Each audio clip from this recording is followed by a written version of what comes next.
Kan kadang-kadang kan ikhwan sama akhwat suka begitu tuh. Habis nazar, kemudian khitbah, terjadi pernikahan.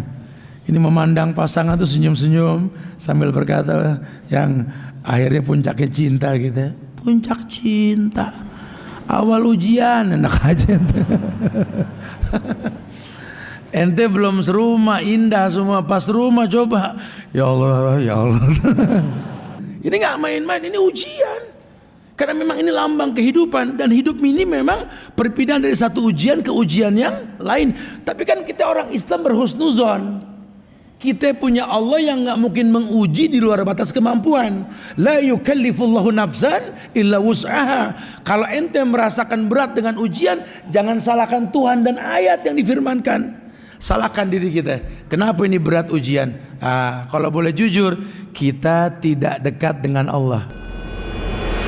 Bismillahirrahmanirrahim.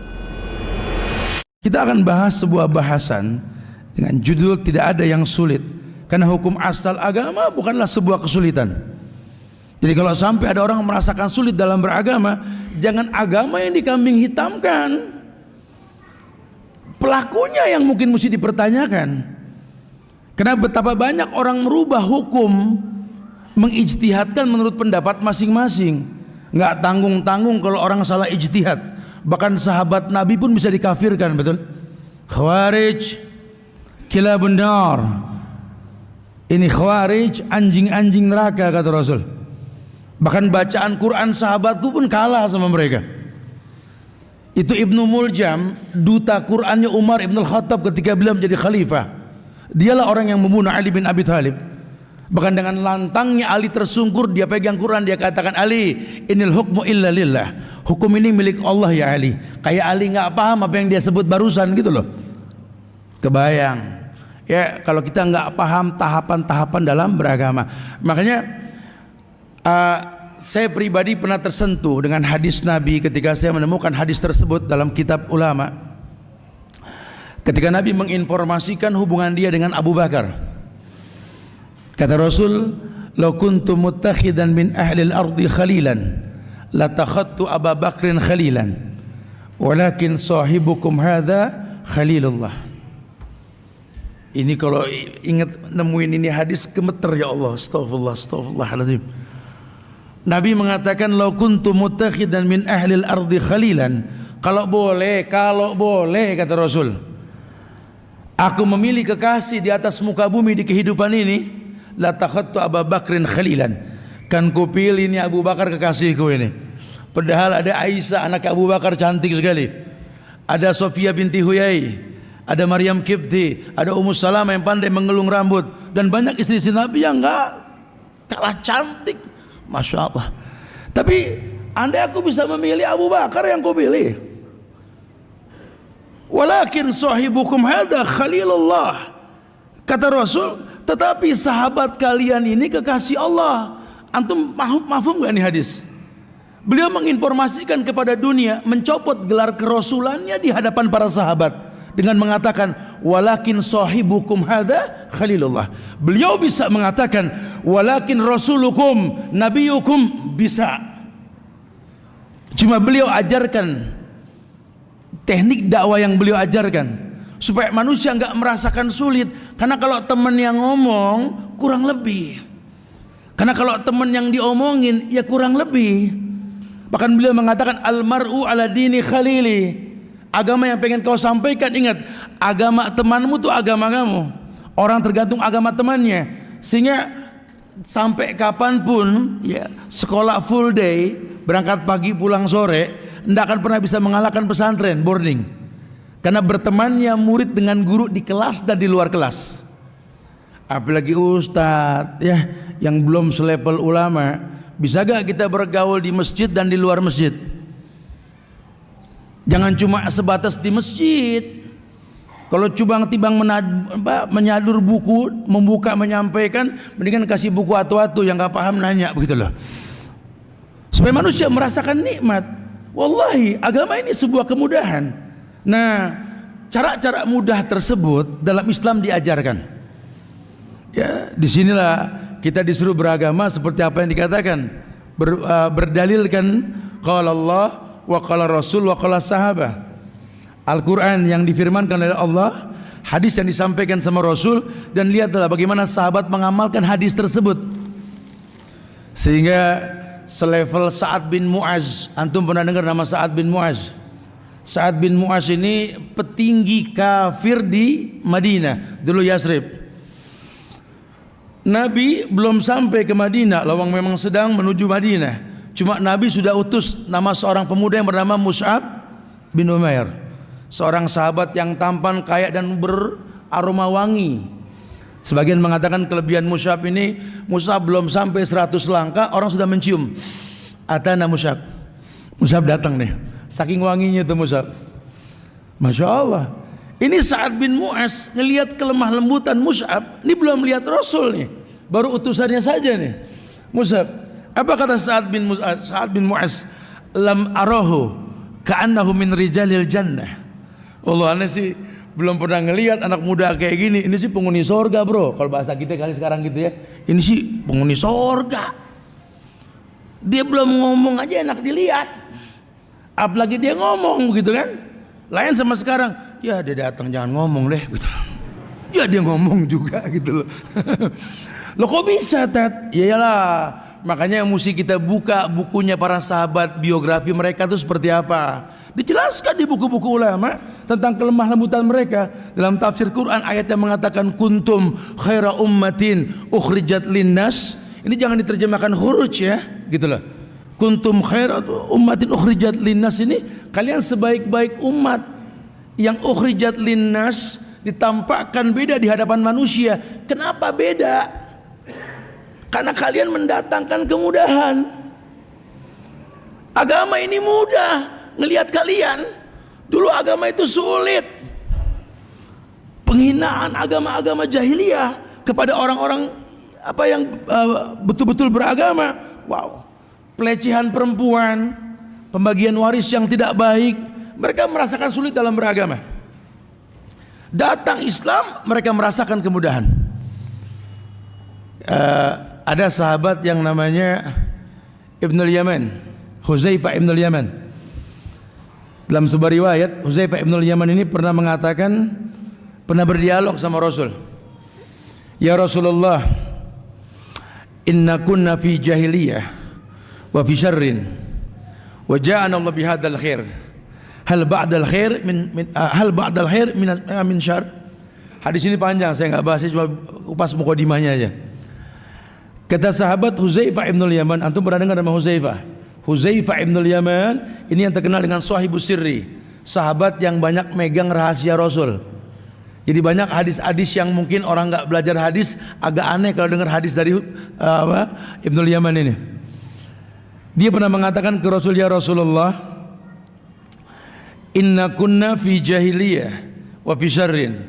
Ya Rasulullah, kami ini pernah tinggal di zaman jahiliyah wa fi syarrin, dan kami dalam kesulitan, dalam keburukan. Padahal kalau orang tahu tentang kondisi zaman jahiliyah, hayalan anak sekarang pengen kayak begitu. Di mana zina itu halal, riba itu halal, tidak ada aturan main, hukum rimba yang diterapkan. Siapa yang kuat dia yang menang. Wow. Anak sekarang bangga dengan hukum seperti itu karena berat menegakkan syariat. Tapi kata sahabat Huzaifah, la inna kunna fi jahiliyah wa fi syarrin, kami pernah tinggal di zaman jahiliyah dan kami merasakan keburukan. Wa ja'ana Allah bihadzal khair. Ulama menerjemahkan hadzal khair huwal Islam. Dan datanglah kepada kami al khair. Ini orang-orang jahiliyah bilang Islam itu al khair. Kayak kita jamaah kalau ketemu ya khair, kefalak, ya khair ya. Kadang ngelihat ente datang tuh solusi buat aneh. Ngelihat muka sahabat tuh seneng kita. Adanya silaturahmi di antara kita. Wa ja'ana Allah bihadzal khair. Allah datangkan al khair kepada kami. Ya Rasulullah, hal ba'da hadzal khair min syarr? Apakah setelah kebaikan ini ada lagi keburukan? Naam. Hal ba'da dzalika syarr min khair? Betul, betul. Terus dari keburukan tersebut datang kebaikan lagi? Naam. Walakin fihi dukhan. walakin fihi duhan. Akan datang nanti kebaikan setelah keburukan tersebut, cuma remeng. Kok remeng tat? Duhon asap. Jadi jelas cuma remeng, ada duhonnya tuh, ada remengnya gitu loh. Kelihatannya hukum tapi kok berat. Dia Islam tat. Sama sama kita Quran. Cuma gue kalau ngeliat agama dari dia berat amat. Nah itu yang dimaksud gitu loh. Aneh tat lagi konsentrasi nih tat hijrah, lagi belajar agama. Pas berteman sama dia jadi putur, agama berat. Karena memang ini yang terjadi. Banyak segelintir manusia ini memaksakan kebenaran menurut pendapatnya. Padahal dia juga pernah belajar ayat yang mengatakan al-yawma akmaltu lakum dinakum wa atmamtu alaikum ni'mati wa raditu lakumul islam ad-dina. Ini masyhur. Dalam kitab Tauhid Syekh Muhammad bin Abdul Wahab dijabarkan ayat ini. Ayat penyempurna, ayat selesainya syariat. Itu ayat turun ketika haji wada, haji yang pertama dan terakhir Rasul. Sebagian mengatakan sih idza jaa nasrullahi wal fath, wallahu alam. Tapi itu ayat-ayat terakhir. Ayat yang menjadi sebuah legalitas Tuhan mengatakan kepada manusia al-yawma, yaumnya pakai alif lam, jelas keberadaannya ketika waktu haji. Akmaltu lakum dinakum, aku sempurnakan bagimu agama. Nah bicara kesempurnaan agama kan Allah yang ngomong langsung. Karena buat Allah kan agama itu ya inna dina indallahil Islam. Islam yang mana? Karena kita tinggal di negeri yang semuanya mengaku Islam, betul? Ini kan membuat kita bingung, tat. Semua bawa Quran, bawa hadis. Enggak usah bingung. Dari zaman Muawiyah sama Ali juga pada bawa Quran. Ibnu Muljam juga bawa Quran. Itu perangnya Umayyah dengan Abbasiyah pun bawa Quran. Cuma yang ulama permasalahkan, Quran menurut siapa? Kalau Quran menurut antum, capek deh, betul? Tapi kalau Quran menurut Rasul, hadza huwa din. Dan kita maklum, kita tahu yang memiliki sorga itu Allah. Sehingga Allah lah yang berhak menentukan siapa yang masuk sorga. Saya sering sampaikan dengan bahasa yang gampang. Ada yang Allah izinkan masuk sorga, Allah jadikan dia nabi, dia rasul. Udah nggak usah ngayal, kita nggak dapat kuota udah. Ada harim yang dijadikan bini rasul, sahabiat rasul. Udah antuna juga nggak bagian kuota sudah. Ada yang dijadikan tabiin, tabiut tabiin. Ada yang dijadikan ulama, warasatul anbiya. Dan kita kayaknya nggak kebagian tuh semua. Terus jangan lupa ini sorga milik Allah. Tidak sedikit orang yang datang minta ampun dengan segudang dosanya, Allah ampunkan, sorga miliknya. Sampai Allah mengatakan, ya ibadi, law ataitani bi qurabil ardi khataya, thumma laqitani la tusriku bi syai'an, la ataituka maghfiratan mislaha. Ya ibadi, law dhunubuka ananas sama, atani la tusriku bi syai'an, la ataituka maghfiratan mislaha. Allahu akbar. Lihat bahasa lembutnya Tuhan. Allah berfirman, ya ibadi, wahai hambaku, kata Allah, law ataitani bi qurabil ardi khataya, kalau kau datang kepadaku membawa dosa seluas langit dan bumi. Ini dosa bukan kaleng-kaleng, bro, seluas langit dan bumi. Eteba baru nyelading orang doang sama bikin pegel mata orang, betul? Ini dosanya seluas langit dan bumi. Ente datang ke Allah memohon ampun tanpa ada kesyirikan dalam ritual yang anda mintakan ke Allah. Ini menandakan tauhid, ya, agama dengan tauhid.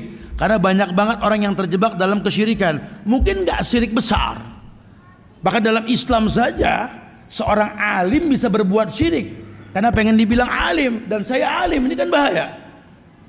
Bahkan seorang dermawan, seorang yang sedekah pun pengen dibilang dermawan, terjebak dalam kesyirikan ketika dia ujub, syirik kecil. Begitu pula ketika dia mungkin menjadi qari, karena pengen dibilang qari. Ini kan berbahaya sekali. Hati-hati. Agama ini berujung pada kata ku anfusakum wa ahlikum narah. Agama ini nggak buat orang lain, untuk dirimu dan keluargamu. Yang lain gimana, Ustaz? ya kita ngajar. Dan ngajar ini bukan kerjaan, ini kewajiban. Beda. Lawang Nabi aja sugul, Nabi kerja, sahabat kerja, ente nggak kerja betul. Ya nggak bisa. Supaya tahu ada arti sebuah kewajiban, sampaikan baliguani walau ayah, sampaikan walaupun sejumlah, dan jangan bikin orang lari. Karena betapa banyak dialog santai kita membuat orang pegel, akhirnya debat kusir yang ada. Karena agama menurut kita, oh kalau di masjid anda begini Ustaz, tiap terawih wajib 1 juz, pantesan cuma sebaris, betul. Lantas fungsi imam di mana? Menghadap makmum. Istawa'tadilu sawwu sufufakum fa inna tasfiyata sufuf min tamamis shalah. Lurus, rapatkan shaf. Rapat lurusnya shaf ini merupakan kesempurnaan dalam sholat. Bahkan Umar Ibn Khattab nggak memulai sholat sebelum memastikan shafnya itu lurus, sambil melihat kondisi makmum. Di situ Nabi pun menurunkan dalil Iqra' ma tayassara minal Quran, baca yang paling gampang agar orang tertunjuki. Berkait dengan bahasan ini pun ada riwayat yang mengatakan 7 golongan orang-orang yang dilindungi ketika tak ada perlindungan kecuali perlindungan Allah. Salah satunya apa? Warajulun qalbuhu mu'allakun fil masajid. Ada anak-anak muda yang hatinya terikat dengan masjid. Ya, bukan cuma kita usaha untuk enjoy di masjid, masjidnya pun mesti bikin orang enjoy. Akhirnya kan iklan diantara kita kan bikin kosong masjid. Ini Indonesia bre, ini Indonesia, ini Bandung. Demi Allah, kabar tentang kondisi masjid ini kan antar jamaah. Lu sholat di mana bro? Gue mau di sini di komplek. Oh, kalau gue mau nggak di luar komplek. Kenapa? Cepet. Masya Allah. Jadi yang diiklankan begitu tuh, ya kan? Dan nggak disalahkan loh, mereka orang awam. Enggak, tak zaman Rasul udah begini. Bre, zaman Rasul di belakang Nabi ada Mu'az, di belakang Nabi ada Abu Bakar, Umar, Utsman, Ali. Di belakang ente ada Agoni, si Asep, si Dudung, Marpawi, betul? Subhanallah. Ini mafhum, ya. Lianna dina yusrun, karena agama merupakan sebuah kemudahan. Dan itu sering terjadi. Sehingga beragamlah kita melihat banyak ikhwan yang hijrah merasa senior hijrah. Karena duluan hijrah. Kalau kajian begitu, antum baru tobat ya depan gitu. Kalau kita yang udah agak lama bisa di belakang lah ya gitu. Subhanallah. Menjadi ikhwan kibar, bukan ustadz kibar. Itu kan bahaya sekali ya. Ini yang sering terjadi. Ini Ustadz Subhan ini grassroots loh, keliling kemana-mana dan pegel ngelihat kayak begituan gitu loh. Kenapa sih kita nggak mengembalikan dalil yang Nabi sampaikan? Karena kan pemilik dalil kan Rasul. In kuntum tuhibbunallah fattabi'uni, kan gitu bahasanya. Enggak boleh ikutin, jangan ikutin beliau dong. Dan kita tanpa khilaf loh mengatakan apa? Walaqad kana lakum fi rasulillahi uswatun hasanah. Telah ada suri teladan yang terbaik pada diri Rasulullah sallallahu alaihi wasallam. Ya. Dan lihat bagaimana khulafaur rasyidin mendakwakan kemuliaan. Sampai kepada manusia mereka merasakan kemudahan. Sampai tadi Hudzaifah mengatakan hal ba'da dzalikal khair min syarr. Setelah kami merasakan kebaikan Islam, apakah ada keburukan? Naam. Wafatnya Rasul, Abu Bakar jadi khalifah, mulai banyak pemberontakan, betul? Adanya Musailama Al-Kadzab dan lainnya. Abu Bakar meninggal, Umar naik, lebih dahsyat lagi nih. Fitnah Syiah sudah mulai terhembus di situ. Ya, apalagi di zaman Utsman dan Ali nanti lebih menyolok lagi. Sehingga Umar memerintahkan orang untuk bawa Islam sampai ke Cordova, sampai ke Eropa, sampai ke daratan Cina. Ini belakangan si A pengen masuk di sini, ya nggak bisa. Ente benci sama Umar, ya ini aneh sekali ini. Ya, banyak orang memang beragama pengen dilihat, akhirnya agama jadi berat. Padahal agama merupakan sebuah kemudahan, tidak ada kesulitan. Bahkan setiap orang, bahkan sahabat pernah mengatakan bahwa dulu kami di zaman Rasul, Yahudi, Nasrani melihat muka kami para sahabat bisa masuk Islam. Gue baru ngelihat muka sahabat. Kenapa? Ada simah. Di mana arti dari sebuah sabda Nabi yang mengatakan aslih nafsak yasluh lakan nas. Kritisi dirimu, orang lain akan terkritisi. Jangan sampai tingkah laku kita ini berdampak pada orang seakan-akan dia berbaiat kepada kita. Tak ada baiat dalam agama kecuali pada pemimpin, kan begitu bahasanya. Sehingga banyak orang yang taklidiyah, nanya bingung, nggak tanya lebih bingung, nggak ngikut takut nggak enak, ngikut pun deg-degan, serba salah. Agama menjadi sebuah kesulitan. Nah, ulama mencatat, dibuatlah pedoman-pedoman di dalam beragama supaya orang bisa merasakan betapa indahnya ini agama. Yang pertama, semua buku ulama mengedepankan bab ikhlas. Ya, ala lillahi dinul khalis. Karena milik Allah ini agama yang ikhlas. Agama enggak buat yang lain, cuma buat Allah. Maka kalau buat Allah, ingat Allah tayyib la yaqbalu illa tayyiban. Allah baik, cuma nerima yang baik. Jadi enggak akan pernah ada kebaikan yang Allah berikan sebelum kita membuat sebuah mukadimah yang baik untuk Allah yang maha baik. Ikhlaskan agama hanya untuk Allah. Caranya bagaimana? Karena kalau sudah bab ikhlas, itu kan tauhid tolak wal qasdu, ya, yakni tauhid uluhiyah. Ibnu Qayyim al-Jauziyah dalam kitabnya Madarijus Salikin, beliau mengatakan, aku memandang pemahaman guruku yang mengatakan 3 tauhid, tauhid rububiyah, tauhid uluhiyah, tauhid asma wa sifat. Kata Ibnu Qayyim, kupandang dengan 2 kacamata tauhid tersebut. Yang pertama tauhid ma'rifah wal isbat. Yang kedua tauhid tolak wal qasdu, ma'rifah wal isbat, ma'rifatullah wa isbati asma'ihi. Tauhid yang pertama ini kata beliau di dalamnya ada 2. Tauhid ma'rifah wal isbat, ma'rifatullah wa isbati asma'ihi, mengenal rububiyahnya Allah dan menetapkan nama dari rububiyah tersebut. Baru yang kedua kata Ibnu Qayyim, tauhid tolak wal qasdu, tolak meminta, qasdu menyampaikan maksud. Gimana ente mau minta? Gimana ente mau nyampein maksud ke Allah kalau ente nggak kenal Allah? Dari sekian juta anak Adam yang beragama Islam di era milenial, nggak semuanya apal nama Tuhannya. Makanya nggak heran kalau ada orang kelihatannya khusyuk dalam sholat ke Tuhan yang dia nggak kenal. Banyak. Bukan jaminan Allah, bukan jaminan kita ya bisa masuk surga dengan sering di masjid. Harus tahu masjid itu rumahnya siapa. Rumah Allah. Allah yang punya nama. Di dalamnya kau meminta kepada Allah. Allah mengatakan walillahil asmaul husna fad'uhu biha. Allah punya nama-nama yang sempurna. Minta dengan nama tersebut. Pernah gak kamu meminta bertawasul dengan nama Allah? Sampai detik ini tidak. Anda beragama dengan zon. Inna ba'da zonni ismun. Pakai prasangka. Perasaan udah bener tat. Ana sama Rasul udah mirip. Masya Allah. Ada kang kambing, teman-teman hijrah. Ya, teman hijrah ini kisah nyata. Ya, alhamdulillah dakwah sampai ke bank konvensional, resign. Sekian tahun nggak ketemu akhirnya, Ustaz apa kabar? Weh baik, alhamdulillah. Masya Allah. Seru deh cipika-cipiki, masya Allah. Tat, alhamdulillah tat, abis resign nih, ana udah sugu lagi tat. Oh alhamdulillah, jangan nganggur. Harga diri laki itu kerja bro. Wa izzu istignahu anin nas. Jangan nyender sama orang. Iya tat. Ente sugul apa? Ana tanya begitu.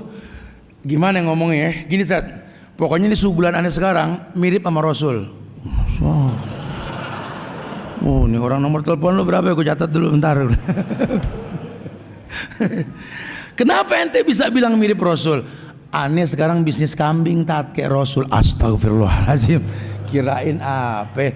Rasul kan ngangon kambing, dagang kambing. Aneh juga tat. Oh toyib mirip. Cuma ntar dulu. Setahu aneh. Zaman Rasul kambing diangon, digiring ke hima, yar'ahaulal hima, digiring ke padang savana, padang rumput, batas negeri. Sehingga kalau kambing makan rumput lewatin batas negara, nggak salah, kambing emang diangon. Kambing kalau diangon makan rumput di tetangga, nggak salah, kambing. Kalau ente kan kambing dikurung, rumput dicari, betul? Yang ente sabet itu rumput tetangga. Lu beda sama Rasul, enak aja. Oke, jangan suka sosok mirip. Bentar dulu. Doa ngacanya boleh sama Rasul, betul. Tinggal laku kita belum tentu sama nih. Ini banyak nih. Banyak. Berapa lama lagi tuh? Detik gitu kan ya. Taib ya. Ya kalau nggak sampai keburu aja kita lanjutin pada Isya kali ya. Nah, taib itu aja kali ya. Nanggung sih tinggal berapa detik lagi kali ya? 17 detik. 20 detik. Ngomong apa kita ya. Kita lanjutkan pada Isya nanti ya. Assalamualaikum warahmatullahi wabarakatuh. Alhamdulillah hamdan katsiran thayyiban mubarakan fi kama yuhibbu rabbuna wa yarda. Asyhadu an la ilaha illallah wahdahu la syarika lah wa asyhadu anna Muhammadan abduhu wa rasuluh. Amma ba'du fa inna asdaqal hadisi kitabullah wa khairal huda huda Muhammadin sallallahu alaihi wasallam wa syarral umuri muhdatsatuha wa kullu muhdatsatin bid'ah wa kullu bid'atin dhalalah wa kullu dhalalatin finnar. Ma'asyiral muslimin wal muslimat, sidang majelis jamaah Masjid Al-Aziz Bandung yang semoga Allah berikan keberkahan dunia dan akhirat. Alhamdulillah, kita bersyukur pada Allah di penghujung bulan Syawal ini kembali Allah berikan banyak kemudahan buat kita semua untuk selalu bersilaturahmi, saling mendoakan di antara kita. Taqabbalallahu minna wa minkum insyaallah salihul a'mal. Dan kita berharap mudah-mudahan banyak kebaikan ke depan yang kita lakukan. Karena ritual ibadah di bulan Ramadan yang mungkin kalau hitungan matematik itu berat. Puasa 30 hari itu cuma adanya di bulan Ramadan. Di luar Ramadan gak ada lagi puasa lebih dari 30 hari. Kecuali puasa kafarat 2 bulan berturut-turut. Sisanya antum puasa Ayyamul Bid 3 hari, puasa Senin Kemis 8 hari, puasa Daud 15 hari. Itu sudah paling maksimal ya. Berat terasa 30 hari, ringan kita lakukan karena kebersamaan kita di bulan Ramadan. Begitu pula ritual-ritual yang lain.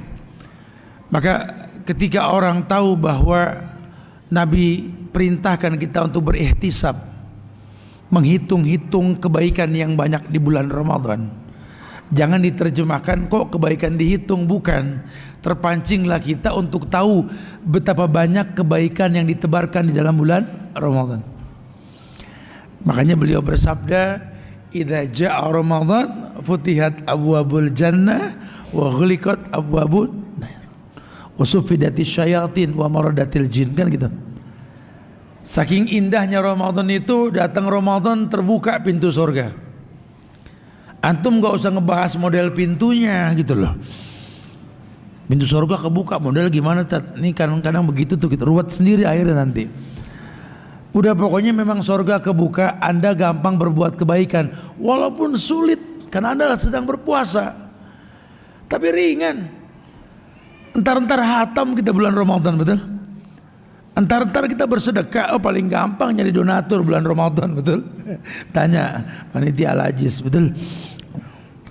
Gampang sekali orang tuh berbuat baik kayak dimudahkan sama Allah gitu. Padahal sulit. Maka jadi ukuran kata ulama, kalau orang di bulan Ramadan senang baca Quran karena ihtisab, tahu betapa besarnya pahala baca Quran per huruf itu 10. Sementara kalau bulan lain kan kita juga ngaji, cuma pahala per huruf 10 cuma Ramadan. Nggak ada di bulan lain. Antum jangan kejar di bulan lain, nggak bakal ketemu. Kembalikan kepada hukum asal. Itu Quran bukan dinilai pahala bacanya saja, tapi hudan linnas wa bainati minal huda wal furqan. Harusnya Quran itu menunjuki, karena memang dia petunjuk. Makanya asbabun nuzulnya nggak sama dengan susunan Quran kan. Susunan Quran kan Al-Fatihah, Al-Baqarah, Al-Imran, An-Nisa terus sampai An-Nas, betul? Turunnya apa? Iqra dulu.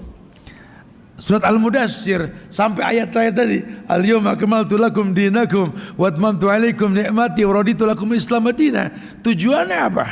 supaya Quran seperti fungsinya petunjuk buat manusia. Sekarang saatnya kita merasakan betapa mudah dengan Quran tersebut. Tugas kita mengatur waktu. Kenapa kemarin sempit waktu karena puasa bisa rutin hatam. Kok sekarang kita udah nggak puasa malah nggak hatam-hatam. Yang ajibnya apa? Lupa naruh Quran. Lu nggak ngaji bro, gue lupa di mana tuh Quran katanya. Agama jadi berat. Ya kok bisa? Wallahu a'lam. Bersedekah begitu. Orang bersedekah bulan Ramadan, masya Allah. Tapi kalau sampai Ramadan aja nggak bersedekah, yang ada data orang yang bersedekah yang dicatat sama dia. Nah, ini biasanya yang begini nih di luar Ramadan udah dah medit, koret, kutet, purik yang kayak begini dah. Ramadan aja nggak sedekah, ya sedekah dia sekali-kalinya setahun tuh zakat fitrah. Kan kelewatan. Nih yang begini di luar Ramadan berat nih. Lawang ada pahala yang berlipat ganda. Saya sih pengen nyimpulinnya begini. Betapa banyak kemudahan-kemudahan yang Allah berikan pada hakikatnya merupakan sebuah kesulitan. Karena keterbatasan waktu di bulan Ramadan. Tapi kok ringan Ustaz? Ya karena memang bersama kita. Makanya Nabi mengatakan alaikum bil jamaah. Ayo berjamaah. Supaya enggak berat. Tapi jamaah yang bagaimana Ustaz? Ya tentunya jamaah yang berlandaskan dengan apa yang Allah firmankan, Nabi sabdakan, sahabat melakukan. Jangan eman untuk mencontoh. Ya, gemar membaca dikedepankan gitu loh. Penuhin, mudah-mudahan ada perpustakaan lengkap di masjid sini gitu loh. Supaya teman-teman gemar membaca. Ya, jangan merujukkan agama kepada sosial media. Bukan nggak boleh kita bersosial media ya.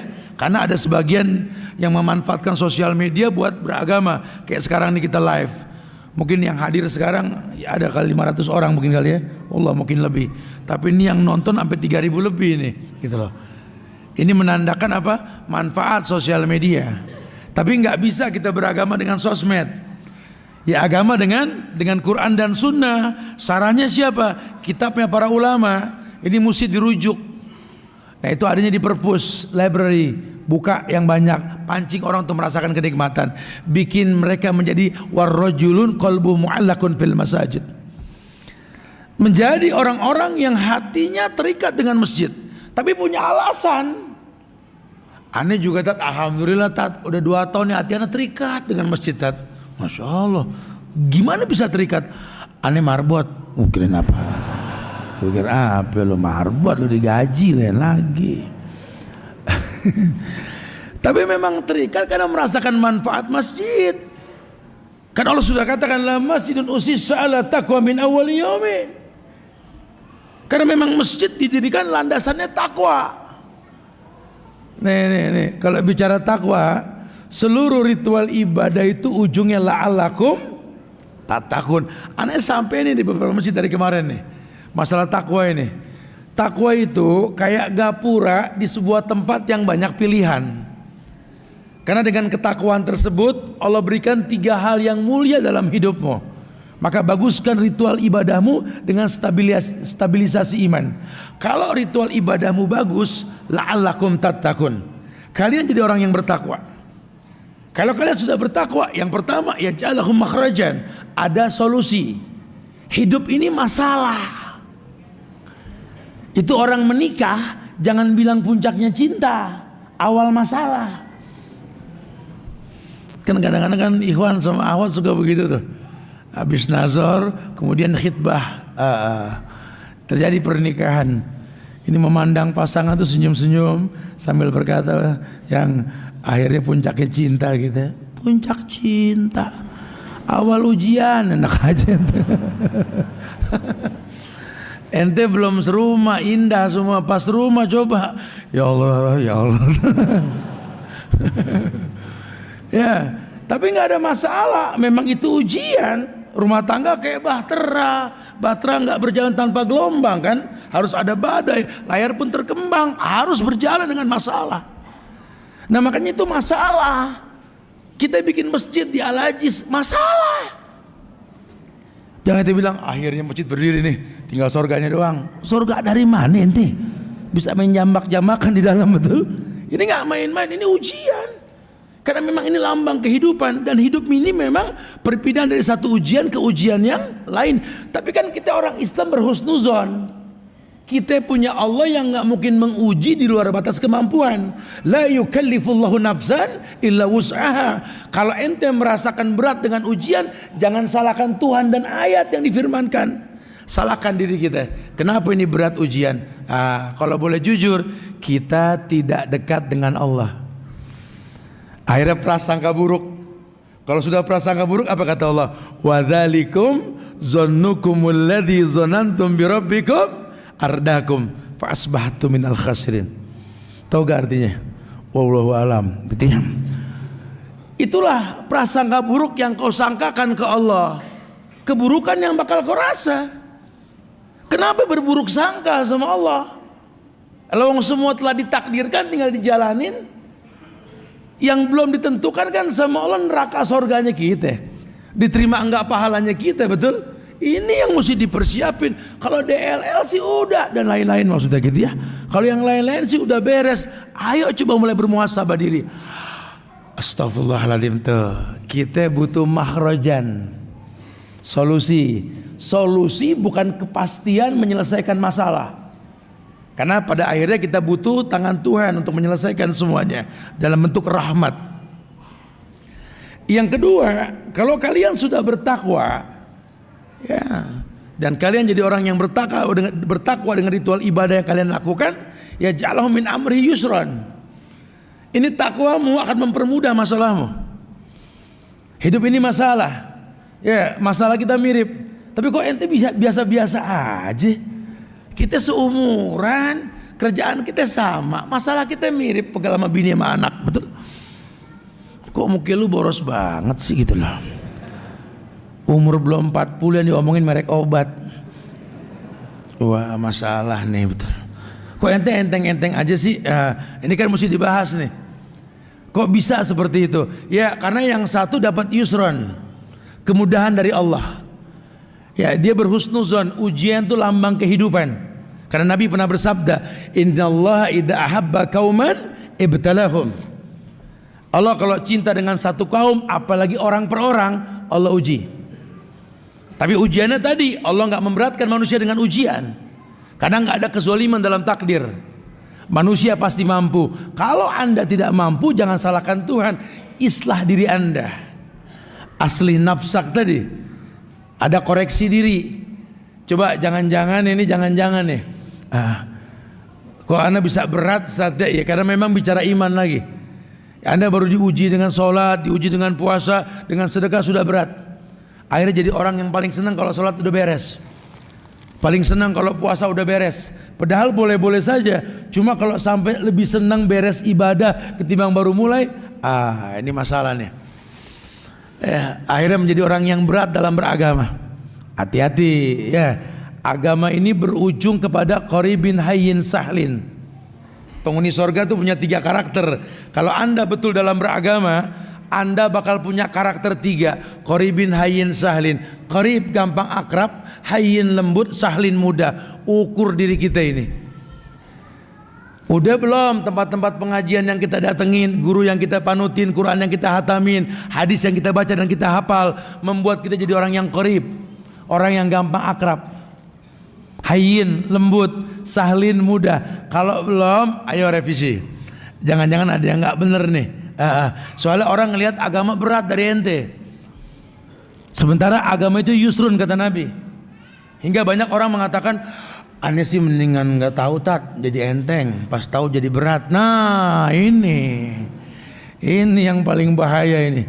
Akhirnya orang ogah belajar agama.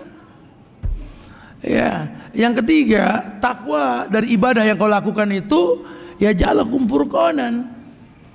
Allah berikan furqan, senjata pusaka furqan. Ini momentumnya tepat. Antum tinggal di negeri yang beragam orang Islamnya. Antum butuh furqan. Ya kayak di hadis arba'in itu awal-awal hadis ya, Nabi mengatakan bahwa hadis Umar ya kalau nggak salah ya, famanittaqo syubhat faqad istabra lidini wa irdih. Yang sudah belajar hadis ini sudah tahu nih harusnya ya. Nabi itu memberikan solusi menjauhkan syubhat. Padahal ulama sepakat syubhat itu halal, menjauhkannya mulia. Ya. Tapi Nabi mengatakan faman ittaqa syubhat, orang yang menjauhkan syubhat, faqad istabra ali dini wa irdi. Dia telah menjaga agama dan kehormatannya. Agamanya apa? Islam. Kehormatannya ya keluarga, diri, anak, pekerjaan. Di zaman yang seperti ini, antum jangan dibikin bingung. Biasakan diri antum menjauhkan syubhat, mengedepankan yang halal, menjauhkan yang haram, biar nanti Tuhan yang turun langsung. Ada hadis qudsi mengatakan bahwa man adali waliyan faqad adzantu bil harbi. Orang yang menyakiti kekasihku, kata Allah, menabuh genderang perang terhadapku. Gak usah khawatir, Allah turun langsung. Ya, lo kuntu ahbabtu, kalau aku sudah jatuh cinta sama hamba ini, kuntu sam'ahu ladzi yasma'u bih, wa basarahu ladzi yubsiru bih, wa yadahu ladzi yubtisu biha, wa rijlahu ladzi yamsi biha, wa idza sa'alani la'utiyannahu, wa idza ista'adani la'uidannahu. Lihat tuh, Allah langsung ngomong, Allah bakal jaga tempat-tempat yang dia nggak bisa ngindarin dosa. Ku jaga kuping yang dengannya dia mendengar, ku jaga mata yang dengannya dia melihat, ku jaga tangan yang dengannya dia menyentuh, ku jaga kaki yang dengannya dia melangkah. Wa idza sa'alani la'utiyannahu. Kalau dia minta kepadaku kan ku beri. Manusia butuh Allah. Wa idza sta'adzani la'uidannahu. Kalau dia minta perlindungan kan ku lindungi, kata Allah. Dia minta perlindungan kan ku lindungi. Masya Allah. Sehingga orang-orang yang beriman itu betul-betul tenang jiwanya, karena dia kenal Allah. Nah, ketenangan itulah yang akan membias ke masyarakat, sehingga orang merasakan tenang. Orang-orang soleh ini merupakan kemudahan dari agama yang dia pahami. Akhirnya sampailah syariat kepada masyarakat, ad-dinu yusrun, agama ini merupakan sebuah kemudahan. Ya, mudah-mudahan kajian singkat ini bisa bermanfaat lah buat anak pribadi lah, ya, buat antum jamaah sekalian. Ya, ayo bismillah. Ramadan belum lama meninggalkan kita. Kebiasaan-kebiasaan baik kita di bulan Ramadan yang sulit kita rasa di bulan-bulan lain. 30 hari enteng, Syawal 6 hari berat, betul. Iya kan? Kita sedekah, makan takjil iftar kayaknya enteng Ramadan. Sekarang buka puasa Senin Kemis sama Syawal, ayam mulbit bakhil gitu. Kenapa kita nggak bisa melakukan? Ramadan tantar hatamku sekarang nggak? Ayo islah, mumpung belum lama nih. Jangan-jangan kita beragama cuma sebatas kebutuhan. Loh kok bisa? Yalah, karena yang dia kejar adalah pahalanya, bukan kewajiban yang Allah syariatkan kepada dianya. Masya Allah. Wallahu alam bisawab.